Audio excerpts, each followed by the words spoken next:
The Ghana Association of Mineral Haulers is calling on governments to intervene in settling debts owed by the Ghana Manganese Company. According to a statement released earlier today, GMC owes hauling companies over 70 million Ghana cedis for 5 months of work. Speaking at the press briefing, the Executive Secretary, Prince Barry, lamented the inability of companies to pay for fuel, bank loans and basic operational costs that have risen in the period. He called on government and the Chinese shareholders of GMC to intervene before the workers advise themselves. GMC keeps on telling us, yes, we'll do it, we'll pay you. And for the past 5 months, we have not heard anything. Every day we'll pay you. And now they're on break without any memo, without any information to the haulers. They just tell us to park our trucks. How is that possible? No communicate, nothing. They are taking us for granted. It's Christmas. The filling stations are taking their money. And we are not being able to pay them because we have not been paid by GMC. What are we doing here? We are going to be indebted, heavily indebted to the banks, heavily indebted to the filling stations.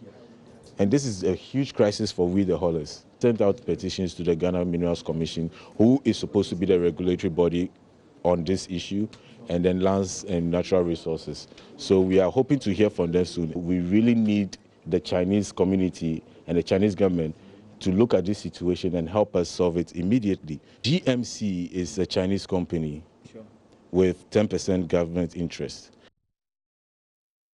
Speaking at that same event, the Public Relations Officer for the Ghana Association of Mineral Haulers, Michael Donko, called for the GMC to work more effectively on the matter. According to him, too much state funds were being lost by the state due to waste and rot, which the commission was allowing to fester.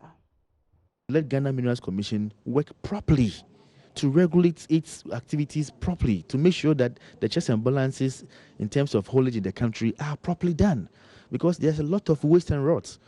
And at the right time, we will have a press conference to still estimate how much Minerals Commission alone is helping the country to lose monthly. And that is quite unfortunate.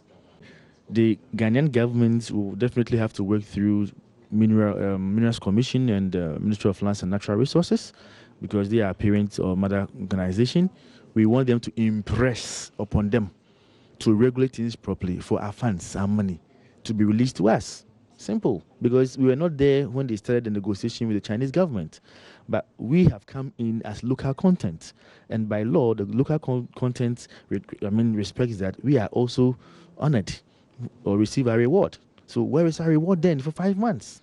That is all. So for the state institutions, the president, I'm sure I think he's out of the country, but if he comes and sees this, we just want the right thing to be done.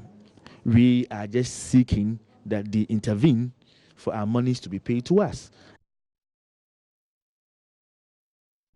And still to come in business, about 18,000 businesses are applying for support under the National Entrepreneurs HIP and Innovation Program. Darryl Kwao brings you all those details right after this.